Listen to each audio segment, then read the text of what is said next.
Andre the Beast. Andre the Beast. Change our lives. Andre the Beast. Yeah, yeah, yeah, yeah. He tapped in at the break of dawn. Told us King keep pushing on. Ice bath drip in the miles fell long. But your words kept us locked in strong. Welcome to another exciting episode of the Andre the Beast Creighton Show. Another exciting show, definitely another exciting guest. Today we're gonna go into. Let me use these initials. NLP.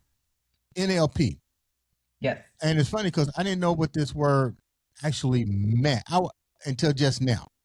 And if anybody knows this show, it's also about empowerment and education. But let's go deeper. Imagine being a woman, 15 years of abuse. I know what some people might be saying, 15 years, you're crazy, you should have walked away. A lot easier said than done. And like I always tell people, you never know until you walk in somebody else's shoes. I don't endorse abuse on any form. However, some people stay in it because they may not have another recourse or they don't have a plan of action to get out. Now imagine, if you will, with me, 15 years of that and really finding a way out. But during that finalization of finding your way out, you stumble on a whole new level of opportunities. You become an entrepreneur. You go to therapy, and then you find out in therapy, you got a gift for something else.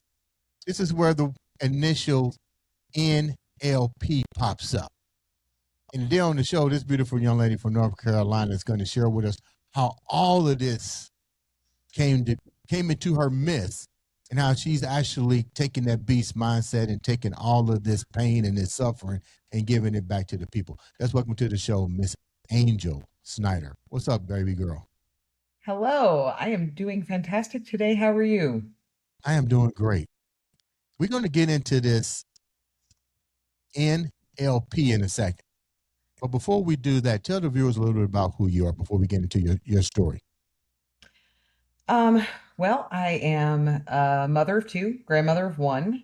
I own a home repair and renovation business. It just hit 10 years last year, end of last year. And I do the work, I do the paperwork, I do the scheduling, I do the everything for this business. And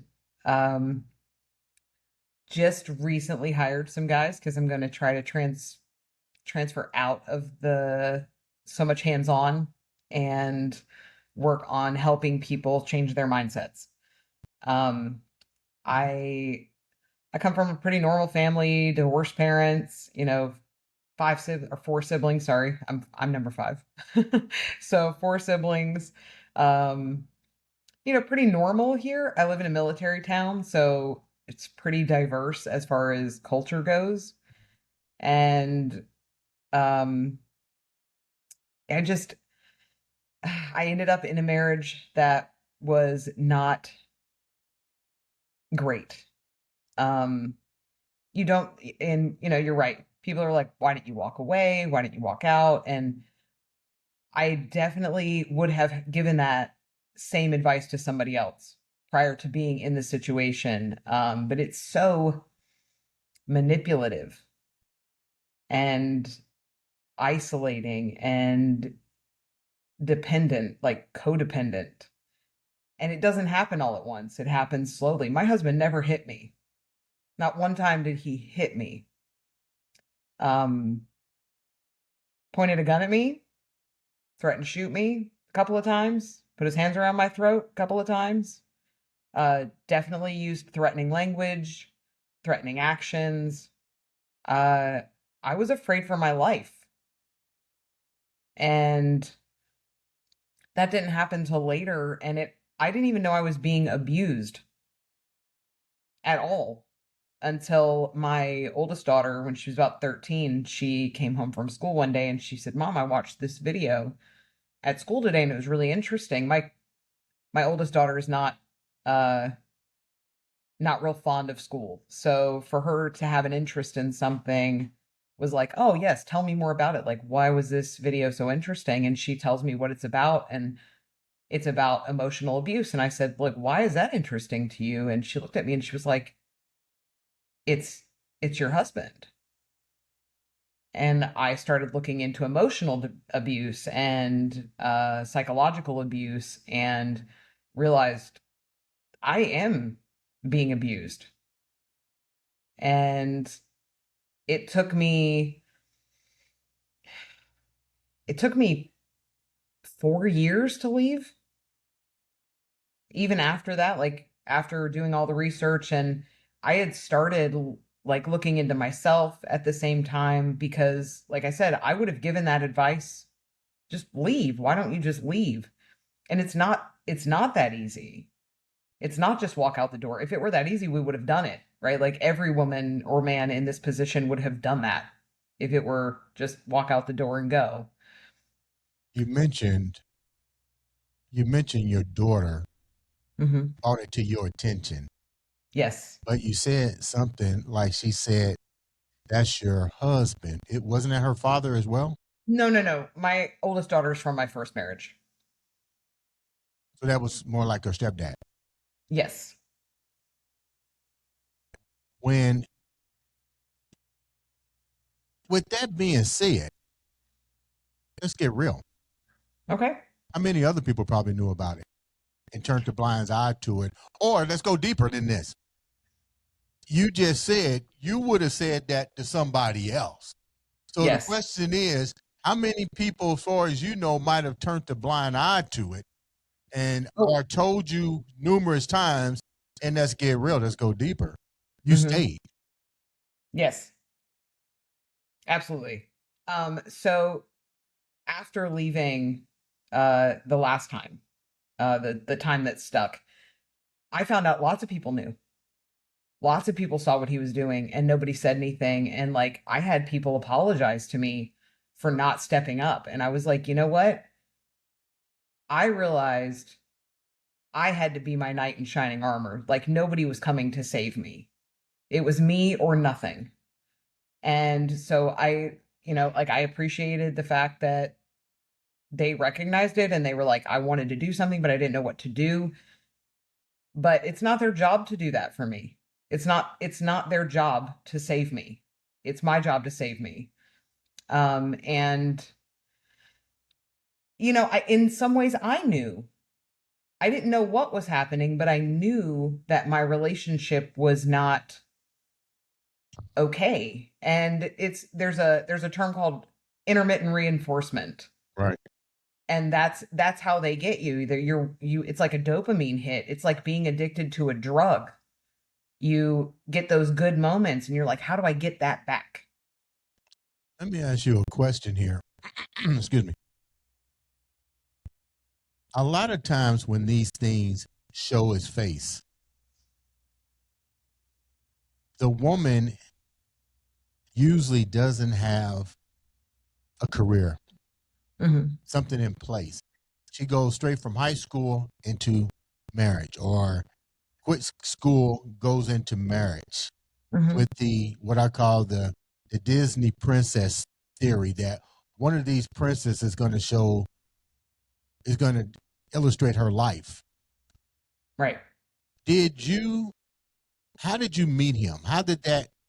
Did you have a career, and how did you meet him? Because usually you meet people and you see the signs of what could be, but you feel one or two ways here. You can either change that person, either be male or female, because let's get real, males also get domestic abuse. They just don't talk about it. Absolutely. But the person already have shown you who they are, and you try to repair them, or you feel, are you dealing with something on your own and you're trying to camouflage it with what I might call a safety net?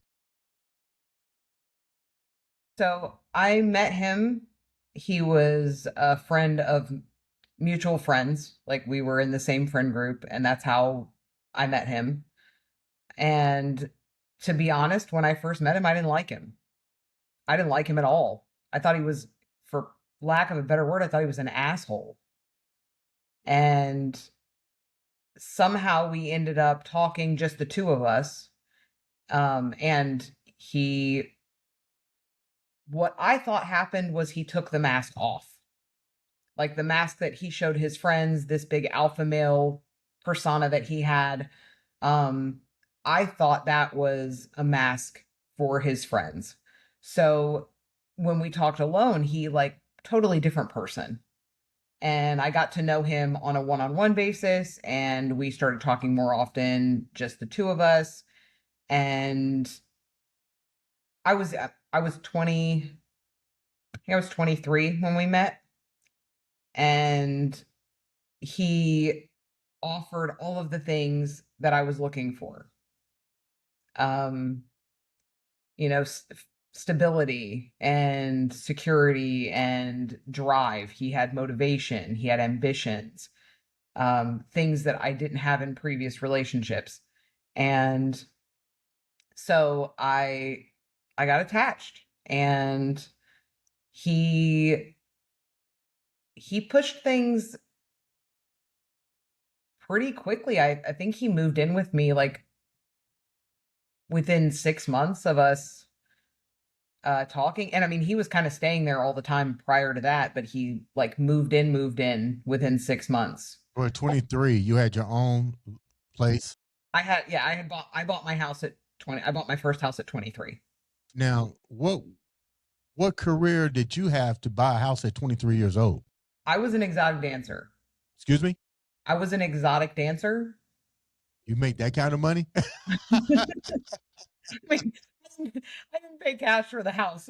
uh, I paid cash for the down payment, but I didn't pay cash for the house, and that's a story all in itself, as to how I ended up buying a house at 23 years old. okay. So congratulations. You know, and exotic dancers, you made money and you knew how to invest it. Okay. So at Yes, 23, you got a house and he starts to show up pretty regular and yes. stuff. But outside of exotic dancing, were you doing exotic dancing to like go to college, to be an entrepreneur, or was it just money?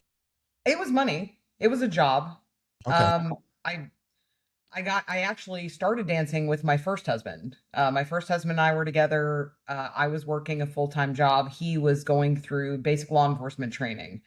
If you're not familiar with that, they can't even have a part-time job going through BLET because the hours are so crazy. There's no way for somebody to schedule them.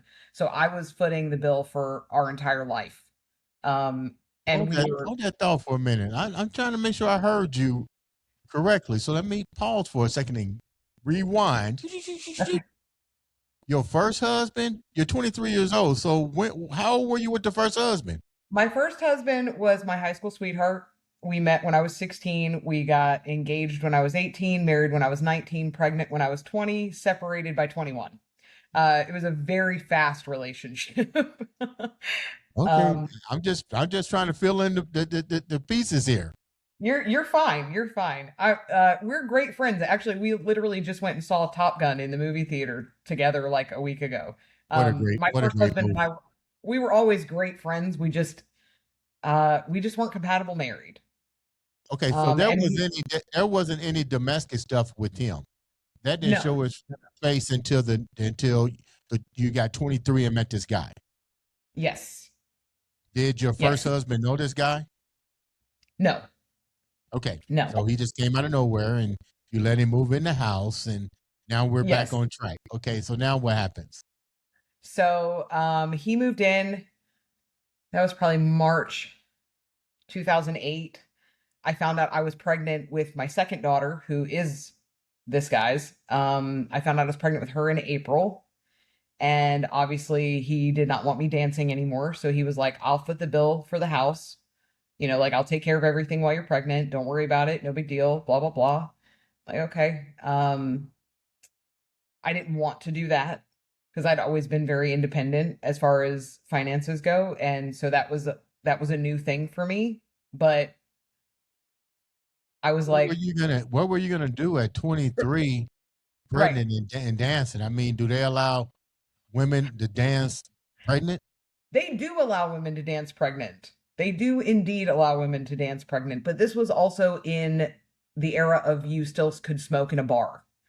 Okay. So lots of cigarette smoke, lots of drunk people, lots of, potential for accidents, falling downstairs, falling off a pole, whatever, right? Like, um, not really a safe place to be a Yeah, pregnant yeah. woman. So it was kind of like, all right, well, I guess I will quit my job and I will allow you to like pay the bills and stuff. And I still found little odd jobs to do on the side to make some money because I did not like being financially dependent on someone else.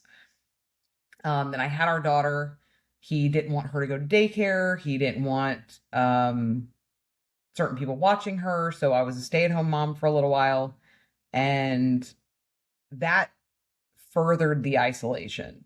Like that's where the isolation started was like you're not gonna have a job, so you don't have anybody to talk to outside of here. Um, then when I got pregnant or like after I had the baby and I was home for a while there, I was like, my mom was retired. So I would go my mom lives about 45 minutes away. So like while he was at work, I was going to visit my mom, hanging out with my mom with the baby so she could be grandma.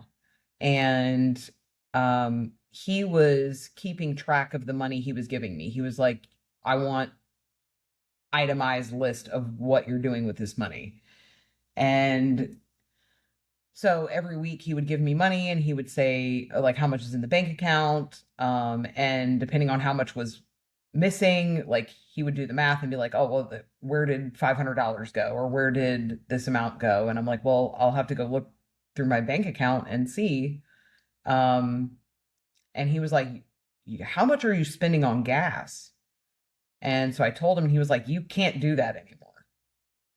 So that eliminated my ability to go see my mom as much. So I was like limited to, hanging out. Like I couldn't hang out with her. Um, and then he didn't like my friends. And so I was the girlfriend that went everywhere with the guy group. And at the time, I thought, oh, like I'm the girlfriend that nobody complains about. Like all the other girlfriends, my husband would come home and he'd be like, "Oh my God, listen to what the wife did or said." And she was never invited to go out with him to the bar. She was never invited to go out shooting. She was never invited to go out to do the things that I was invited to go out to do. So I was like, "Oh, cool. It must be because I'm the girlfriend that everybody like is cool with being there." Come to find out, like looking back on it now, it's probably more he just did not want to take his eyes off of me. He needed to know where I was and what I was doing at all times. So that's why I was included in all of the male outings that other girlfriends weren't invited to.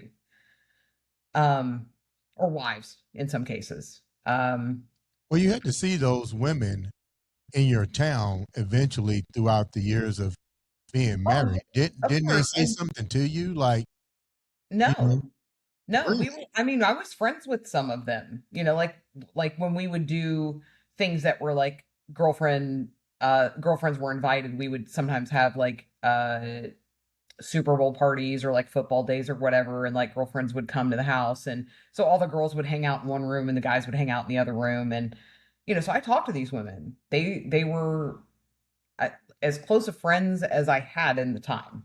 And Um, none of them thought that that was really weird that no, you was always with them at events and they wasn't. and if they did, they didn't say anything to me. Uh, like they never like pointed it out that it was weird. I think I think maybe like being on the outside looking in, maybe it just looked like, oh, her boyfriend really loves her. He really wants her around. Because we were all young, um, and naive. Like none of us knew what was really happening. I don't think. The men knew more than we did. Mhm. After because there was people we'd been friends with as a couple, like males and females that we'd been friends with as a couple almost our whole marriage. And when I left and they found out, like there was quite a few people that were like, yeah, this one time this happened and da da da da da. Like they knew, they saw it. They Mm. saw what he was they saw what he was willing to do in front of other people. What do you mean by that? He when we went out in public, there was a facade. And we all played a part in it. Myself and my children. We were this perfect happy family and nothing could ever be wrong with us and we were just great and um you didn't talk back, you didn't speak unless you were spoken to. And all of these were unspoken rules. All of these were just behavior patterns I recognized throughout our relationship. And so it was like, okay, I would say something in the beginning of our relationship, I would say something and he would,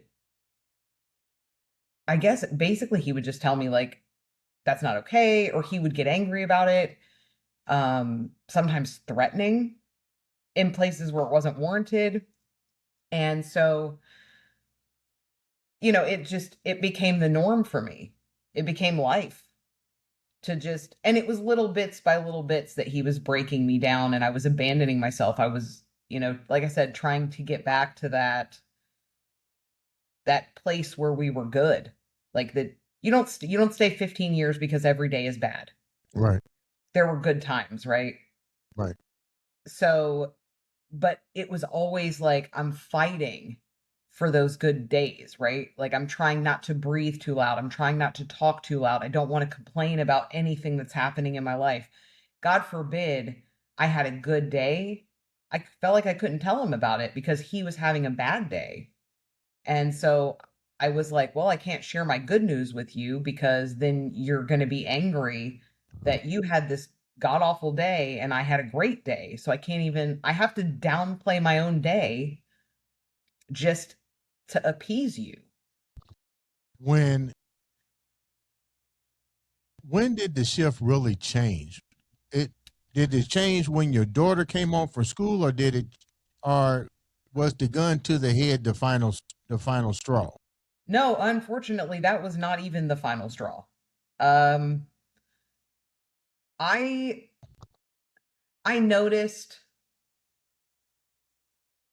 I noticed anger issues pretty early on. Um, but they were short-lived. And then he was an alcoholic for a little while, and that was horrible. He stopped that on his own. Like I didn't say anything to him about it. He just, I don't know what changed in him, but he stopped drinking as much. Why And was that horrible? when he was drinking, Yeah. oh my God. Um, Alcohol made him violent. Alcohol made him just lose any sense of decency as a human being. But he never hit He you never hit me. physically. So did it become more verbalized It was, and role yes. play? Let's call it verbalization and role playing. I'm putting a gun to your head and I'm going to blow your blah Oh blah no, blah. that wasn't role playing. He meant to kill me. Really? He meant to kill me. Both times he did it. Did he Um, tell you why he want to kill you? the first time he thought I was cheating on him. The second time, actually, it was both times he thought I was cheating on him. Um, and in the first time it happened, I felt he was justified. Were you cheating on him? Emotionally, yes, I was. What does that And mean emotionally? Yes, I was. I was having conversations with another man that was emotional, like we were having an emotional affair. Nothing physical. Nothing physical. Did he And find I'm out not about it? condoning. I'm sorry. Did he find out about it? Yes. Okay. And that was the first time he pointed the gun at me. Um and I felt he was justified in that reaction. Like, okay, yeah. I screwed up, and I didn't like when he confronted me about it. I didn't lie about it. I didn't ask who told him. I didn't ask how he found out. I knew I did it, and I'm not condoning my behavior in that moment. Were you transparent as to tell him the reason why? I was And what was his reaction? uh anger. I think maybe actually I think that was when he pulled the gun. Was when I told him why it was happening. Did you revisit it after he was sober and able to carry on a more intelligent conversation with him and say, look, it might have went this way with the gun and so forth, but however, I did it because you wasn't emotionally available. No. Any conversations we had about it after the initial conversation was what a piece of shit I was. He brought it up several times over like the next probably month or so afterwards. I cut off all contact with this other person. I cut off contact with anybody that knew him because we were in the same we were all in the friend group together, and so I cut off everybody just to show like, hey, this it didn't matter who the other person was. This could have been an 80-year-old man with ED. I needed someone to be emotionally available to me. I did not feel wanted. I feel like your roommate and your maid and your slave. And this person made me feel better about myself. I'm not condoning what I did, but this is why it happened. And he brought it up a couple of times. Like I said, probably over the next month or so, he brought it up a couple of times. But it was like he would bring it up. He would bring up the text messages. Because that's where it was happening, was via text message. So he would bring up the text messages and be like, so I was reading through these again, and what does this mean and what does that mean? And when you've had someone threat that was the first time he threatened my life. That was just the first time he pointed a gun at me. um this man had threatened my life prior to that, and it's really hard to have a voice when it doesn't matter what you say. Nothing I could have said in those moments would have defused him, if that makes any sense. Like, Did the shift change with him even more? And what I mean by that is you're already being micromanaged, but you don't realize it at mhm. the time. So now, to me, if he doesn't trust you based on what had happened, the micromanage becomes even more of a prison for you because now he's Oh, checking phones, watching radar detector. absolutely. He had my location after that. We moved my cell phone had always been on my own plan. We moved it to his plan.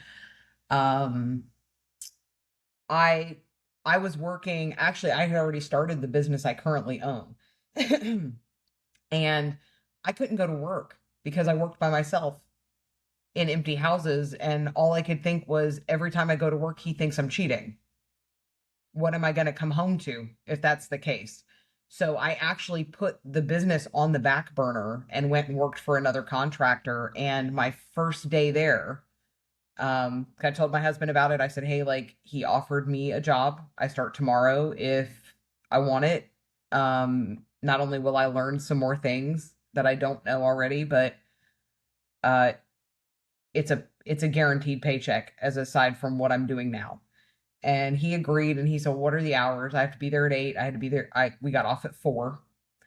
The place we met was only 5 minutes away from our house. So I would go first thing in the morning. I would meet the crew. We'd get in the vans. We'd go to work. We're done by 4. I came home. The first time I came home after 4 o'clock, it was like 4:03. I walked in the front door, and he comes flying out of his. By this time, he was working from home. So he comes flying out of his office, and he said, you'll have to pardon my language. He said, where the fuck have you been? What the fuck time are you supposed to be home from work? And I'm immediately confused because I get off at 4. I can't teleport from the like where we drop the vans off to the house. Like, I'm not going to be home at 4. Um, and he said, so, and I said that. I said, well, I told you that I got off at 4. I still have to drive home. And he was like, I don't give a fuck. If you're going to walk through that door at 4 minutes and 30 fucking seconds, I better know about it. If you're not coming in that door at 4 o'clock, I better know about it beforehand. So I had a reminder set on my phone every day at 3:30, because where we were at in the job would tell me what time I'm going to get back to base and back to the house every day. How in the heck can you live like that? More importantly, where are your 2 kids? The kids were in school. Both of them went, like, I would take them both to school first thing in the morning. And my oldest daughter, I would pick her up. I had set it up with the employer that on the days that I had her, because my ex-husband and I had like split weeks. So I didn't have her Monday through Friday. I had her like Wednesday through Thursday through Sunday, or Wednesday through Sunday, something like that. She's 21 now, so I don't remember. But so I had like certain days I had to go get her. So I worked it out with my boss that, hey, on these days I have to leave at 2 o'clock to get my daughter from school. And then I would come home. My youngest daughter got off the bus at about 4 o'clock. So about the time I was coming home from work, my youngest was getting off the bus. And if it was a day I had my oldest, I had already picked her up. So the kids were not there while he was home. They got home when I got home, pretty much. And yeah, it was, I felt I deserved that punishment. Him talking to me the way that he did about coming home 3 minutes late, I felt I deserved that, because I just broke my vows, right? I cheated. Whether it was physical or not, it's still cheating. And so I was trying to do everything I could to prove to him, like, I don't want this other person. That wasn't the point. That's not why it happened. It was because I wanted you, and you just aren't here. You're not available to me in any like capacity, really. When did And you when did you when did you finally walk away from the situation? it took, um, like I mentioned before, it took me a couple of times. Like, I didn't stay away the first time I left. The catalyst for me leaving was, it was actually Thanksgiving. We went to his parents' house for Thanksgiving. His dad offered him alcohol, and like I mentioned, my husband uh gets angry and violent when he drinks. And I don't know what was going on in my mind that day, but his dad offered him alcohol. He ended up drinking a whole bottle of whatever it was his dad offered him, and he was telling his mom, like, hey, do you have any more of this? And she was like, no. And he goes, you don't have any more alcohol in this house. And she said, not for you. And I said, no, go ahead and give it to him. I was driving. I don't drink. So I was driving, and I was like, no, go ahead, give it to him. And she gave me this look, because she knew what was going on too. She was living it. Her husband was my husband. Like, she'd been living this for 50 years or 40, however long they'd been together at the time. So she gave me this look like, are you sure you want to do that? And I'm like, yeah, go ahead. Go ahead. Let him have it. So she gave him another bottle. He got 3 sheets to the wind drunk. He had a gun on him in a bag. And so when we left, I made sure the bag went in the trunk of my car so that he didn't have it like in arm's reach. We get in the car. He is acting a fool. He's got my daughter playing, my youngest daughter was in the back seat, and he's got her playing this like loud heavy metal like mosh pit music. And he is treating my passenger seat like it's a mosh pit. He is in my face, like right here, like psychopathic laughing. And I said something about getting out of the car. Like, I said something about him getting out of the car, and he tried to open the door while the car's moving. I slammed on the brakes in the middle of the road. I didn't even look to see if there was somebody behind me. I said, if you're going to get out, get out. And he was like, no, I was just kidding. I'm like, okay. So we keep going. We get about halfway home and he says, where's my gun? I said, I grabbed it. He goes, I know you grabbed it. Where is it? I said, it's in the trunk of the car. And he said, can you get it? I'm like, no, you don't need it. He says, yeah, I do. I said, for what? He goes, I'm going to shoot that guy. I'm like, what guy? He goes, the guy in that truck right there. I'm like, for what? He said, he looked at you. So this man looking at me deserved to be murdered in his mind right then. And I said, no, he does not. Like, maybe I'm in a car. Maybe he was looking over here to see the vehicle. Like, you don't even know what he was looking at. And he said, well, that's fine. I'm just going to fight these people then. And he's out the window of my car. There's people walking down the street and he is like, I'm going to fight these people. I pull into the parking lot. I said, get the fuck out of my car. He said, what? And I was like, get the fuck out of my car right now. You're acting like a freaking lunatic. Get out. And he was like, no, I'm just kidding. I'll shut up. He was like, I'm sorry. I'm sorry. And I said, if you do it again between here and home, I'm going to let you out of a moving vehicle. Are we clear? He said, yeah, I got it. So he didn't speak the rest of the time on the drive home. We get home and I sent my daughter upstairs because I don't know what's coming, but I know it's not going to be pretty and it's not something she needs to see. So I sent her upstairs and he starts getting loud with me. He starts getting angry and, he was delusional. Just spouting things that didn't make any sense. And I have never in our entire relationship yelled at my husband. Never would have even fathomed the thought of doing so, but I was that day. I'd had it. And my daughter called the cops because I was getting loud and I don't even yell at my kids. I have never raised my voice to my kids. And if I did, because I was stressed out, I apologized immediately. It was like, hey, that was unwarranted. You don't deserve that. Mom was stressed out about this. I am sorry. Can we try again? Right? Like, never yelled at my kids. So her hearing me yell was like, oh God, something is really wrong. So she called the cops. I get him to calm down. As soon as I get him to calm down, the cop knocks on the door. We step outside. Cop says, like, hey, somebody called. Can I talk to the daughter? So we bring her outside. I was like, if you need to talk to her alone, because she is not going to speak in front of her dad. So I was like, if you need to take her somewhere else, like, I'm cool with that. And he was like, I'm just going to take her down the driveway. Okay. So my husband and I go back inside and he was like, I wonder why she called the cops. I'm like, she did the right thing. She was scared. She did the right thing. And so the cop comes back up with our daughter. We go up. She comes in. She says, hey, he wants to talk to you. So we both go outside and the cop's like, look, she's not bleeding. You're not dead. I'm not going to get CPS involved tonight, but I'm on call till 5 a.m. And if that child calls me 10,000 times tonight, I will be here 10,000 times. He was like, so just keep it down. Okay.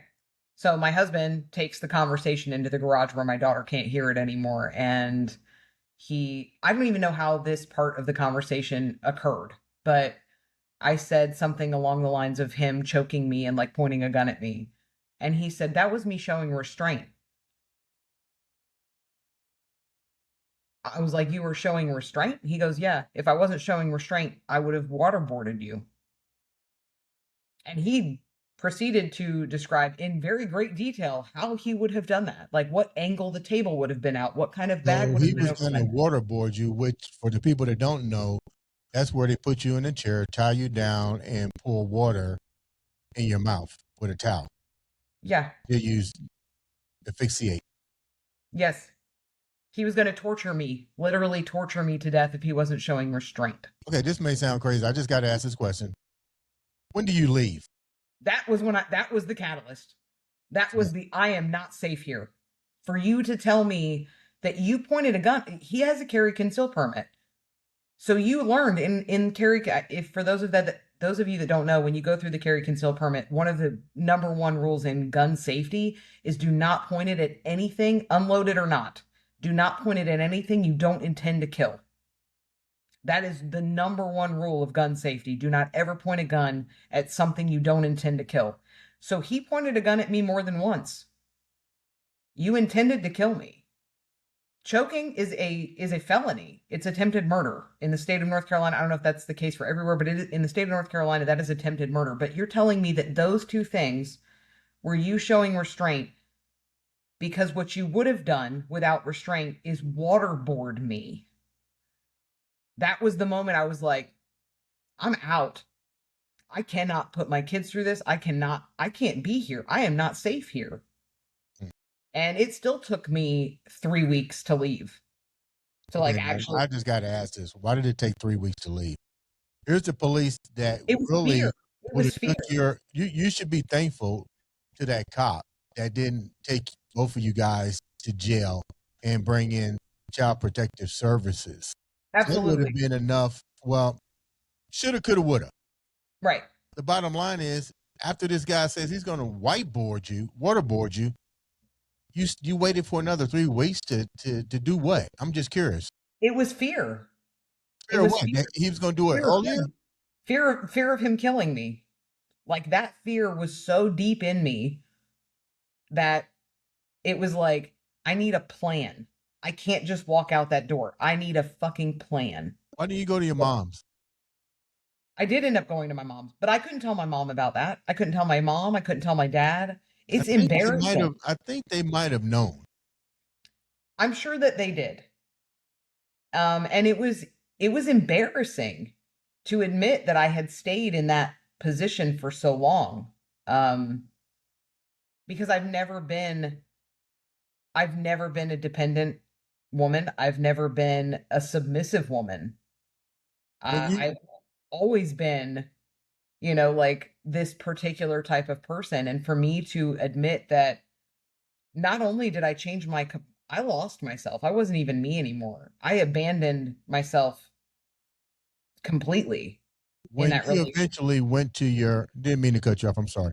When Okay. you finally went to your mom and dad's house, what was their reaction? Relief, I think. Relief of Uh, what? That they knew about it and didn't tell you? that Or they knew. That they knew. yeah, I kind of had a feeling they knew.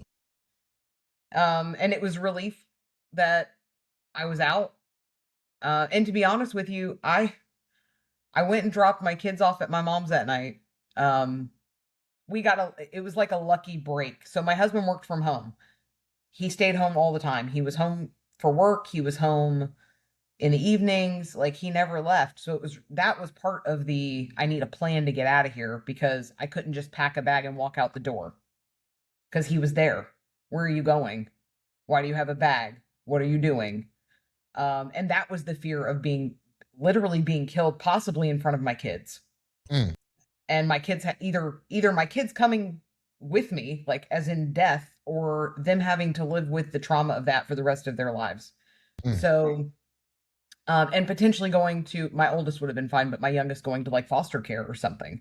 mm. So that was a big fear for me. And so it was kind of like I got a lucky break. My husband on the weekend, the day I left, he had a friend coming over to hang out, and they were going to go to lunch before they hung out. And as soon as they walked out the door, I told my kids, I was like, go pack a bag. Don't take anything Dad's going to notice is missing. Pack a bag. We're leaving right now. Like I'm not doing this anymore. And so we did. We packed a bag. We got in the car and we left. I left my location on. It was the day after my youngest daughter's birthday. And I left my location on because we were supposed to be getting her nails done. So I went to the nail salon. We sat in the parking lot. We didn't even get her nails done. We sat in the parking lot. And I was like, I was like, I guess we're going to grandma's. I guess I don't know where else to go. So we're going to grandma's. And I turned my location off. I had the kids turn theirs off. I said, he doesn't even know where we're going. And dropped the kids off at my mom's, and I went to my little brother, who is my best friend, lives right up the road, and I said, hey, can I leave the kids here for a minute? I need to go talk to Sean. My mom's like, yeah, of course. I get in the car, I get to my brother's house, and I just break down, like just all this anxiety, all this overwhelm. I'm like sob crying. I can't even speak words. I'm so upset. And my brother's like, why? Why are you so upset? I'm like, I, this is the craziest part about being in an abusive relationship. I was upset about how he was going to feel. You know what? I was just getting ready to say that exact statement because I don't see from where we're at now, which, let me also say thank you for taking time to come on the show and share such a great story. But I can see now you're trying to be more concerned about his feelings with you taking your kids and yourself out of harm's way. Yes. Yes. Even Crazy. in You, that you know moment. that's crazy, right? Oh, I do. I do know it's crazy, but I also, and this is why, so human behaviors have always fascinated me, but this is why I do what I do now. Because, or this is why I'm working to do those things to help other people, because the way it happened to me was just, it's beyond me, even, right? Like, I'm looking at this going, this man had all intentions of killing me at points in our marriage. And I'm worried about him and how he feels. What sense does that even make? So this You would know, explain why you're now venturing off into LMP, which is NLP, yes. which is And what which is what again? it is neuro-linguistic programming. So it is the patterns and behaviors of speech. It's how people, that's why you don't answer phones for telemarketers, because they've learned NLP and they know how to talk you into buying things. That's part of neuro-linguistic programming. So what But does this have to do with you understanding? Why do you want to understand why he did what his oh, behavior? I already understand why he did what he did. And I'll be honest with you, like in the beginning when I first left, I was angry. Right? I Right. was angry at myself, I was angry at him, I was just angry at the world, and um I felt stupid looking back at everything that had happened, and like, why didn't I leave sooner? Why did I put myself and my kids through this? And that led me to looking at myself, right? Like that led me to look at my internal self and like, what what made that okay? What in my childhood, in my life prior to him being in my life, what made that okay? And I What made I it okay? realized my grandfather was the same way to my grandmother. And so I saw that, and I was very close with those grandparents. So I saw that my whole life. Like that was normal. My grandfather, he did hit my grandmother, but I never saw it. But I did see the emotional abuse, the psychological abuse, the like pushing her down to make her lesser than him my whole life. And then And so what go did ahead. what did your L N NLP analysis of your husband? What I was that? haven't studied that yet. That's my next journey. I'm studying neurotransformation therapy right now, which is the rewiring of pathways. Our Not to get too scientific, but our brains create pathways to save energy. So if X happens and you do Y, your brain starts to create a pathway between X and Y and says, okay, every time X stimulus happens, we're going to do Y. Hmm. But the problem with that is Y is not always the good thing to do. Y is not always the right thing to do for yourself. And the more that stimulus continues and the more you continue to do the same thing, it creates almost like a rut. Like think about like driving in the woods on like a mudding road, where I'm from the South, so it's pretty normal here. Uh, so you've got ruts in the road where people's trucks have driven. If you try to get out of those ruts, it's very difficult and you end up right back in them. And that's kind of where our neural pathways work the same way. Is if you try to divert from doing Y and you want to change to do Z instead, your brain's like, nope, nope, nope. This is Y is normal. Y is what we do, not Z. We don't do Z. Don't do that. Hmm. It takes it takes a lot of work and effort to get out of those rewire those neural pathways so that now when X stimulus happens, Z happens instead of Y. So that's what neurotransformation therapy is. It's a scientific way to do what therapists do or do what life coaches or practitioners do. Um, and I also do that. Like, I'm certified to be a life coach. I'm a practitioner. So I already help people get out of their victim mentality, and because that's where a lot of us are suffering, is we feel like a victim to the outside world when in fact it's not that. It's inside you. It's your internals working against you, because at one point in time you needed them to feel safe. Mm-hmm. Like my marriage, the whole time I was in survival mode, it actually caused me physical harm to be in that relationship. I have RA, which is rheumatoid arthritis, and that is a symptom of emotional abuse, Let because me your cortisol levels being high, like you're constantly in fight or flight mode. Your body's not supposed to do that. Your body's not supposed to stay in those high cortisol levels for long periods of time. It's supposed to be short to save you. let You know, me go. caveman days, it was your cortisol level spiked to get you away from the saber tooth that's chasing you, right? Right. Not the saber tooth is chasing you for 15 years. Let me go here with this last question. Okay. You went back numerous times. Yes. You wasn't emotionally stable. Now you are. Yes. Why didn't you? What was the difference that stopped you from going back? Because the reason I'm saying this is you were trying to validate his feelings versus your safety and your kids. So Yes. the thing is, outside of what took you to your mother's house, you were still in that empathy mode with him. What Hmm.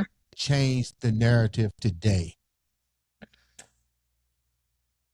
Well, to be honest with you, my brother was a huge part of that. Like I said, my brother's my best friend. So like that's why I went to his house, because he knew everything that was going on. My brother had tried to help me out of it. And anybody who's ever been out of that situation and gotten out of it and stayed out of it will tell you that it won't happen until you're ready.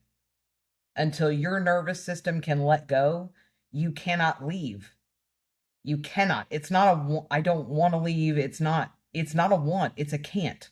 Your brain keeps you trapped there because this person has made you so dependent on them that your brain doesn't know how else to function. And so my brother telling me like, why are you upset right now? And me saying like, I didn't say anything to him. Like I don't even think I left a note that time. I was like, he's going to come home and the kids are going to be gone and I'm going to be gone and he's not going to know what's going on and he's going to be upset. And my brother's like, why the fuck do you care about this person being upset with you? Like, after all that he's put you through. And in my brain, even now, I understand why my husband did what he did. Why? I absolutely understand it. Why?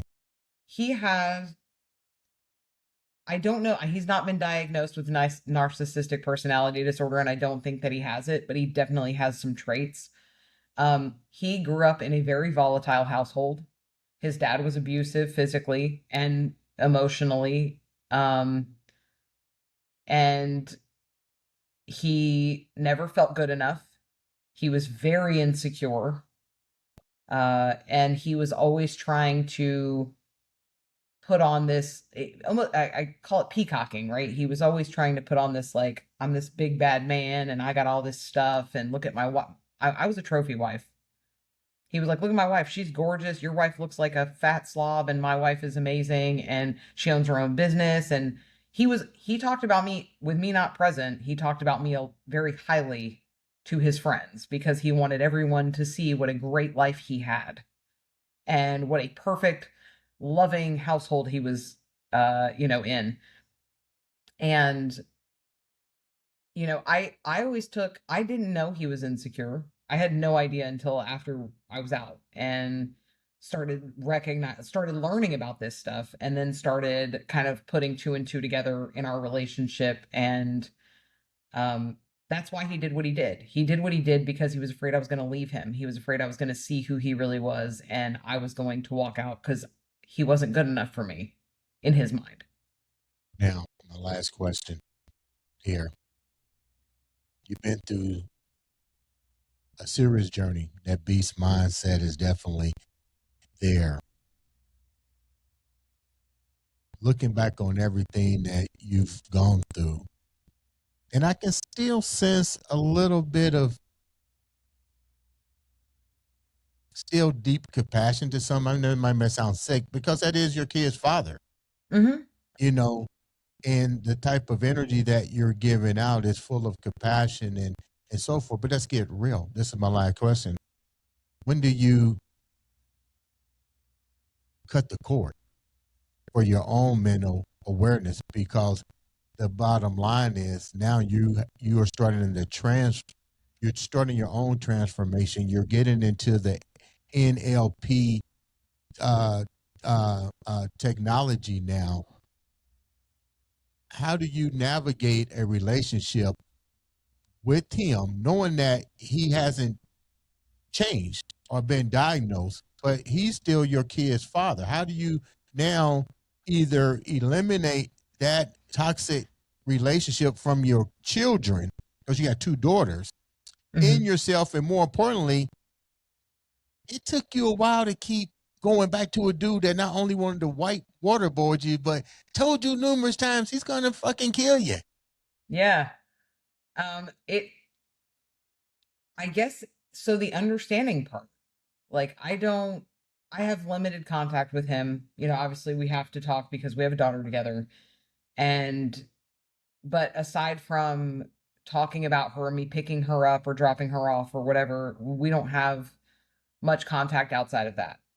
And he went to therapy after I left. When he realized I wasn't coming back, he started going to therapy. He started going to group therapy. I know that he still goes. I hope for him. My hope for him is that he heals from all of his wounds, right? Like, my hope for him is that he gets to a place where I'm at, or beyond me even, Right. right? Like, I'm at a place where those wounds no longer affect me. I'm not stuck in the past. I'm not I'm not in that victim mentality anymore, and I can see myself for who I truly am today. And just hope that tomorrow I'm going to be the best version of myself tomorrow. I'm going to be a better version of myself tomorrow than I was today. And that's all I want for him. I want him to be happy. I want him to be healthy. I want him to get through this and not be the person that he was with me. That sounds so beautiful. Angel, thank you so much for taking time out to share such a beautiful beast mindset story. I wish you complete success in your NLP training and that you continue to give that energy to the world, and even to come on the show and not badmouth him, but to also show compassion in even while dealing with adversity that he put on you and your children. Once again, thank you so much for coming on the show. Ladies and gentlemen, make sure you subscribe, like, share, click that button. All it takes is one click. Just one click to make a difference in your life or change somebody else's life. This has been another, and I do mean another, exciting episode of the Andre the Beast Creighton Show. Andre the Beast. Andre the Beast. Change our lives. Andre the Beast.